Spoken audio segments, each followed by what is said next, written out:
Welcome to the History Nerds United podcast. I'm your head nerd, Brendan. Thank you so much for being here. If you didn't listen to present number 1, this is present number 2. Long story short, we had some episodes in the archives.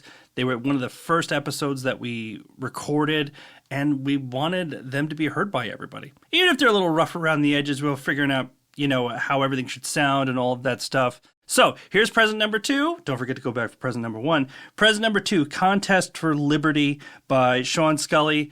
Love talking to Sean. We had a lot to talk about because you'll hear we have a lot of things in common. But the book was really great. I really enjoyed talking to him, and I want you to hear what he has to say about his book. So I'm going to shut up. Let's hear it. Seanegan Sculley, thank you to the podcast. Really appreciate you coming on. Yeah, thanks for inviting me. So read your book, Contest for Liberty, Military Leadership in the Continental Army, 1775 to 1783. The first thing I want to do was suggest a new title for it. It should probably have been called, There Is No Way We Should Have Won This War. Yeah, I actually was trying in some ways to elicit that response with the title, but I guess it failed. Yeah, I mean, listen, I felt it, and then you go back and you go, it was barely a contest. It was just, I don't know how to describe how shocking it is going through your entire book and sitting there going, no one's getting paid. No one knows what they're doing. No one knows who's in charge. Everybody knows George Washington, but basically beyond that, everything was getting made up on the fly while fighting a war. I mean, that's basically what it comes down to, right? I know. I think that that anybody who studies the American Revolution comes to this conclusion at some point or another that, in fact, it's as John Ferling said, titled his book, almost a miracle that this thing came off the way that it did. And I think that's part of the reason why when most people think about the American Revolution, they do think about George Washington, right? Because he was the one constant, and even in the research that I did in the book that I wrote, that comes across that he's the constant. But the problem there then is that most of the focus of studies are on Washington and on the generals that he trusted or the generals that he didn't trust who maybe competed with him for control of the army. And not as much is done to try to understand what it was like to be a mid-grade or junior officer or an enlisted soldier in the Army. And that was my goal, was to try to figure that out. And, of course, once you start trying to figure that out, you realize how chaotic everything really was in the Continental Army. And you say it explicitly, which I think gets really lost in history. But you pinpoint, when Washington started this war, he couldn't even worry about the strategy or the battles. He was too busy just building up the administrative side of everything because it didn't exist. It was militias who did their own thing, 13 different colonies, different towns sending different things. He really just had to focus on the basic administrative stuff that we take for granted, of course, now. And I mean, that was really his focus of the first part of the war, was just getting everyone together. I think you're absolutely right, Brendan. People don't give Washington and I think the other officers that were trying to lead the Continental Army up through 1778, probably, up through Valley Forge, enough credit, maybe credit's not the right word, or enough leeway for understanding that the mistakes they might have made in not focusing on training were less mistakes and more just expediencies of what resources they had available. And they basically were trying to figure out how to build an organization while that organization was trying to do its mission. And I can't even imagine what that was, how difficult that was and how stressful that was for everybody to try to figure that out. And it really, I think it does back up just how important Washington was, as you were just saying, that he had to be that one constant the entire time. It's famous, not a lot of people know it, but he was with his soldiers the whole time. He never went home. Basically the entire war, I'm almost positive, the entire war, he never went home, never had a furlough or anything like that. And then on top of that, every time something went wrong, he had people in Congress and in the military looking to, take him out and put him somewhere else and, specifically put Gates in charge. And when you look back on it, as Americans, it's absolutely insane that was ever on the table at all. Yeah. Well, I mean, Washington was the man for that war. And thankfully, I'm just so thankful that he was, right? I mean, so many other men would have responded differently than he did. But at the same time, right, he's not perfect. I mean, he's a human being who's trying to figure out how best to deal with the cards he's been dealt. And so that was another part that was important to me to get across in the book, was that Washington has his own cultural views on what that army is supposed to look like, that he's inheriting. And he leaves Philadelphia feeling like he's inheriting maybe something that is close to what he's looking for, because, you know, the Army had actually managed, the New England Army had actually managed to stand up to the British, to hold them in Boston, not allow them to get out. And he felt pretty good about that from what I read. But then he shows up and they just don't look anything like what he expects. And rather than kind of saying, you know, hey, well, that's because they're from a different area or they have a different view, he's like, they're wrong. This is terrible. I don't know what I'm going to do. And he's really trying to fight their culture and you know, and place his own cultural views on what leadership is supposed to look like. So clearly he has his own issues there. But in terms of how he responds to the challenges that he is faced with, to include, you know, Congress and congressional oversight, and then the various states, and the fact that the states have way more power than we understand today in terms of deciding who are going to be officers, who's going to be soldiers, what decisions are going to get made. And the fact that he always acquiesces to civilian control in the end. I mean, these are precedents that are set that are important all the way till today. And if it had been somebody else, we might have had a very different outcome.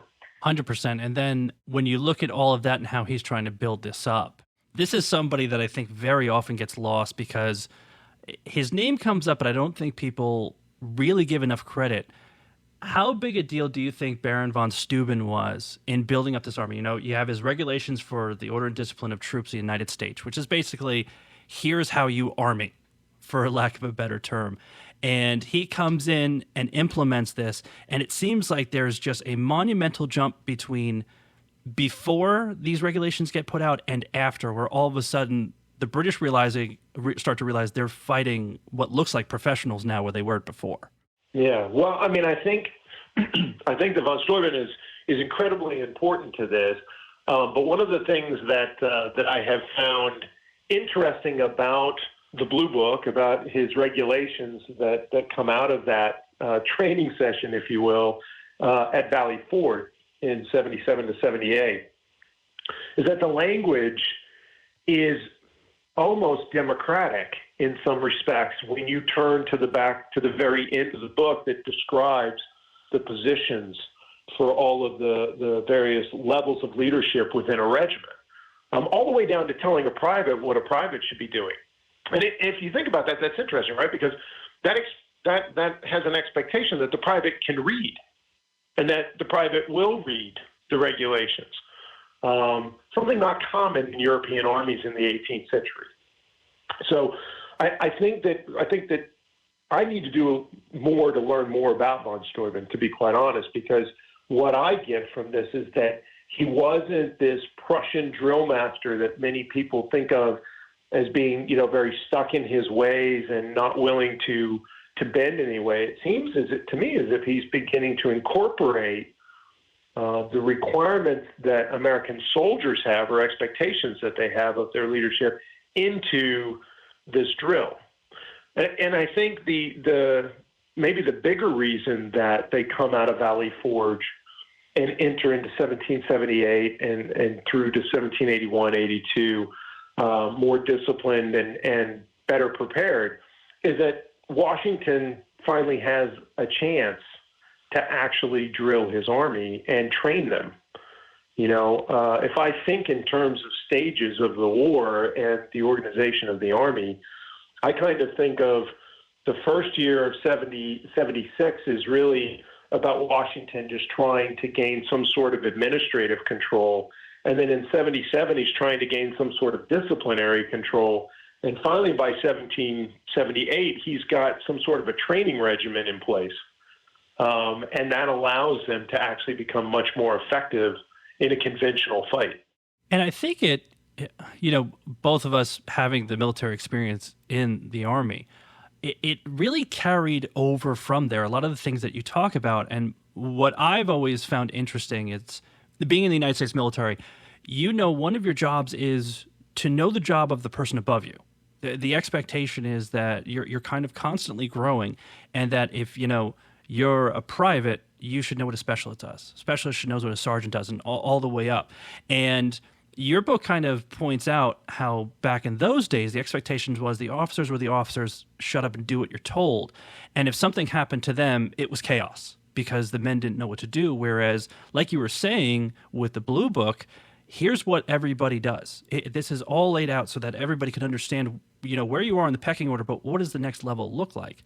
And it seems like the backbone of something that, even today, a lot of militaries still operate under that old paradigm as opposed to what the United States military does now. Yeah, well, I think that's key to my conception of what happens to the Army during the war, is this idea that Washington is coming from a part of the American colonies that has a greater respect for class. The further south you go, the more aristocratic the gentlemen of the planter classes become, and the wider the disparity of wealth and social status between those who own land and those who don't own land. The further north you go in the American colonies, the more this disappears. It becomes much more egalitarian. And Washington is a southern planter who's taking over a northern army. And for the most part, the preponderance of his army will come from New England. And these are men who don't just automatically respect you because you come from a higher class, and they won't accept officers who think they can lead simply because they're officers. And so this, I think Washington eventually has to accept this fact, and the Blue Book appears to codify this belief, this expectation that in fact leaders are going to have to lead through their ability to show that they can, and through soldiers' acceptance to follow. And this sets the precedent for leadership in the American Army that continues to this day. And you're absolutely correct. In other armies, that's not the case. Class matters, and class plays. And that's actually where I came up with much of my ideas about what I was seeing in the documents. Right. So, just to digress a little bit, when I was a private, I was in Albania. It was in the mid-'90s, and I was training with countries that wanted to join NATO. Right, the Soviet Union had fallen not too long before that, and we had these prior Warsaw Pact countries coming to areas like Albania, and the U.S. Army would show up. The unit that I was with, we would show up and we would train with them and show them what we were doing. And it immediately struck me one day that their officers in like the Romanian army, the army of the former Republic of Macedonia, their officers would eat first. Now, in the American Army, the officers always eat last. And my initial thought was their officers are bad leaders because they're not respecting their privates by waiting for their soldiers to eat first. I saw it as selfish.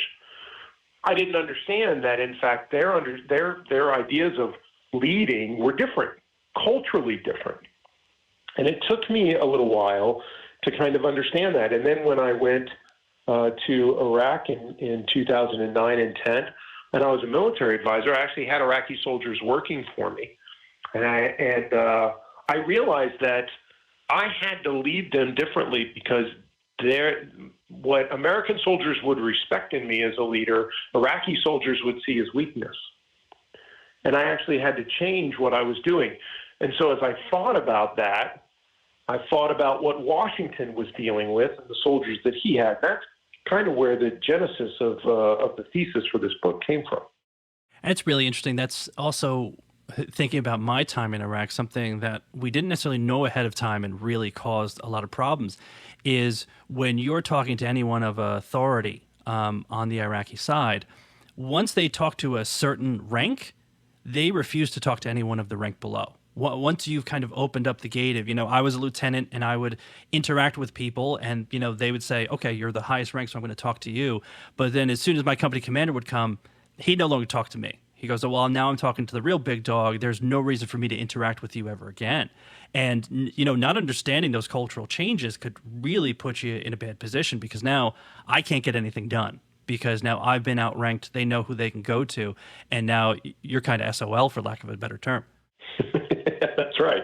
That's right. So this idea of leadership as a cultural phenomenon and not as an absolute, good leadership, bad leadership, but rather, good leadership within this culture and maybe not so good leadership tendencies in this culture is what led me to investigate, what happens when a Virginia aristocrat or planter at least, tries to lead and wants to institute a kind of a British model, which is very class-based model of leadership on an American army that for the most part comes from New England towns with New England town meetings and New England church, congregationalist religion.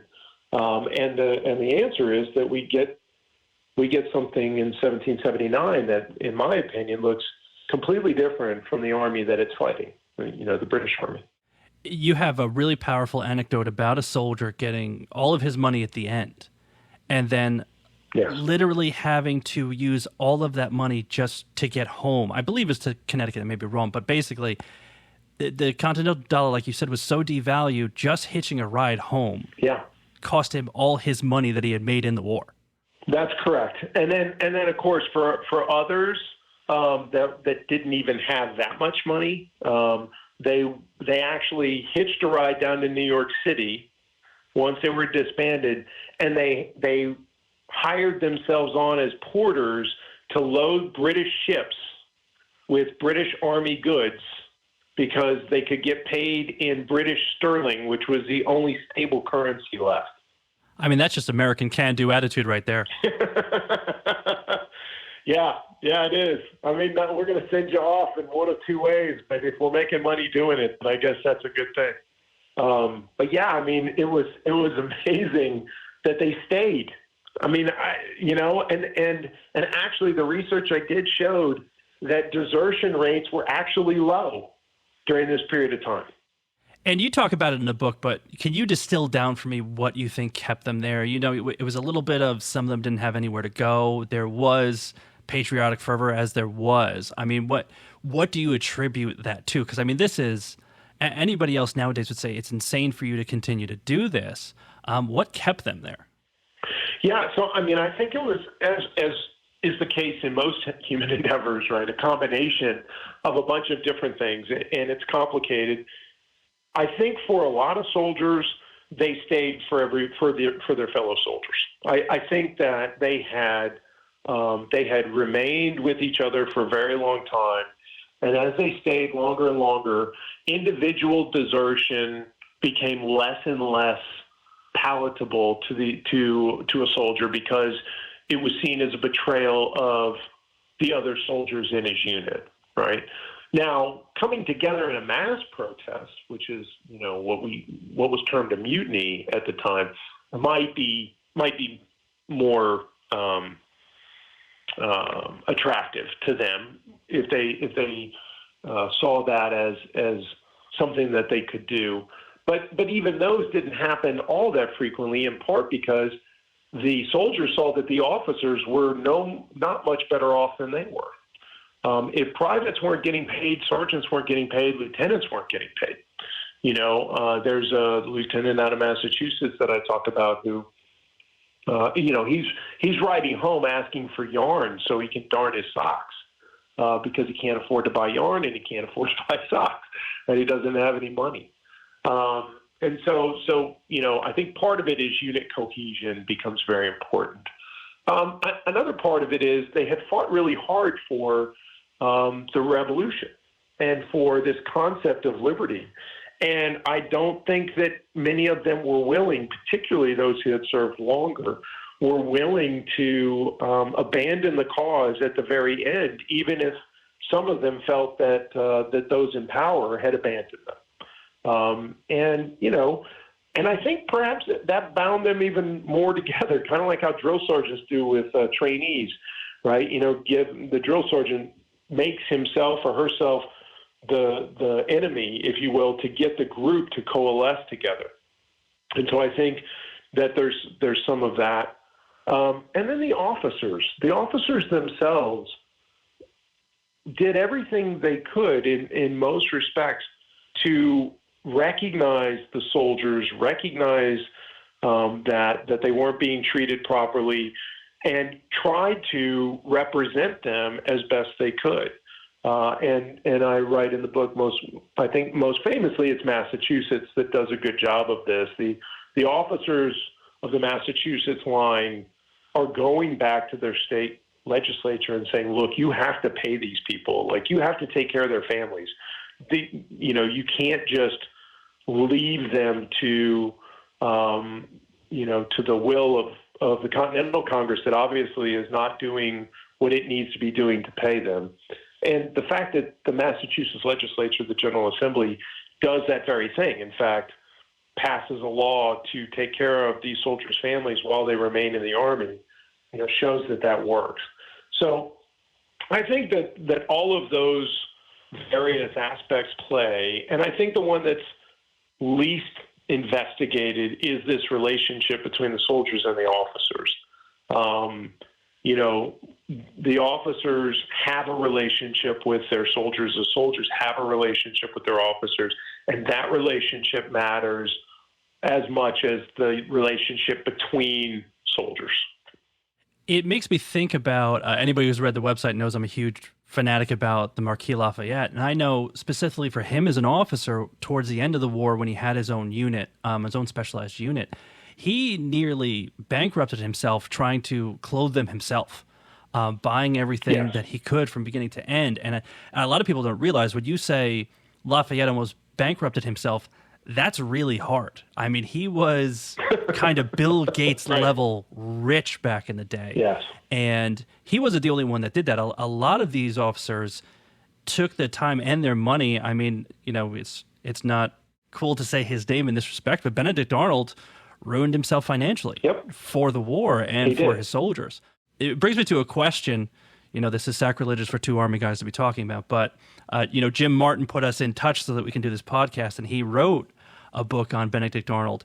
When you wrote your book, did what he did kind of start to make a little bit more sense that if I put myself in this position and you just keep seeing how horribly treated the soldiers and officers are and all these things going on, does it almost kind of, you can squint and say, well, I can at least see how he started to think this way?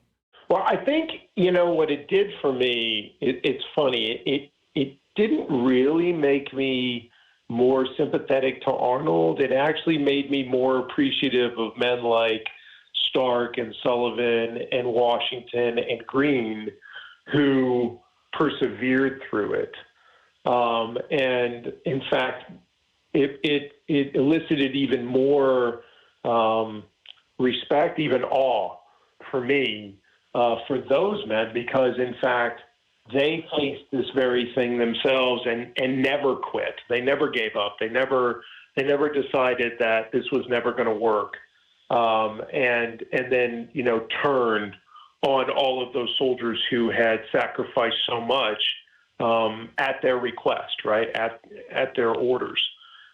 So while, sure, you can take a look at what Benedict Arnold does in once he's convalescing in Philadelphia in 78, 79 and say, hey, he was in a bad spot and he had sacrificed so much, and, we might be able to understand, and sure, I can understand where he's coming from, but rather than really see that as mitigating circumstances for his treason, I actually just look at all of those other officers who never chose to do that, who were in similar situations.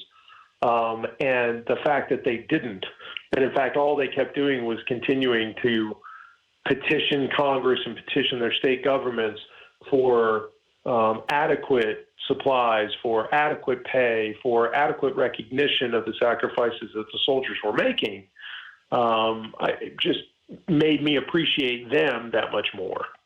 The names that you use, talking about that, talking about Stark, Greene, and Washington, I always find it very interesting to kind of look at their personalities, right? It seems the people who come out of the Revolution and their names, not as much, necessarily with Stark. If you're an American Revolutionary like myself, you know who he is and everything like that. Ethan Allen. You got to be a bit of a revolutionary wonk to know who Stark is, right? But, yeah, that's true. But people like him and Ethan Allen, these guys that have were very, very important to the Revolution in specific situations and things like that. They had sometimes monstrous temperaments. Whereas then you look at people like Washington, who people don't realize had a monstrous temperament. Everything he did, and you talked about it before, when he first got to Boston, he sent a letter that really, really pissed people off because he, as you said, he ripped into them because they weren't what he expected. But Washington, that was actually his nature. Everything he did, he had to constantly keep his temper under control. And every time he didn't, it always bit him. But then people like him, Greene, people like that, Hamilton too, who could kind of keep their ego in check during the war, seemed to really come out much better on the other end because they learned how to play politics before they had to post-war. The one thing about Washington was that he did have a temper. That's true. But by the time he took command of the Army, I would say that in front of soldiers, for the most part, he had learned to take control of it. And he would always caution his officers when he was trying to teach them how to be gentlemen, which, for him was a very important thing to try to do. He would always caution them about showing their temper in public. And so a lot of times the expression of his anger would be in writing, perhaps, or in private, except on the battlefield. And, and it's funny that you say that it often would bite him afterwards. But in fact, the one case that I always think about is Monmouth, right? So at the Battle of Monmouth, Charles Lee just does not want to do what Washington wants him to do, which is prove that all this training at Valley Forge has worked. And Lee wants to retire from the field early, and Washington loses it. And normally when he loses it on the battlefield, he becomes completely reckless for his own personal safety. He doesn't lose his perspective. He doesn't lose his command of the battlefield or of the troops on it so much as he just loses all sense of personal security, right, of safety. And the soldiers were writing about how they were scared for his safety when he did this at Monmouth because he was just riding up and down trying to drive people to turn around. Luckily, the soldiers were wanting to turn around. They were mad at Lee for telling them to retreat. And cannonballs are flying, musket balls are flying, and he just doesn't care.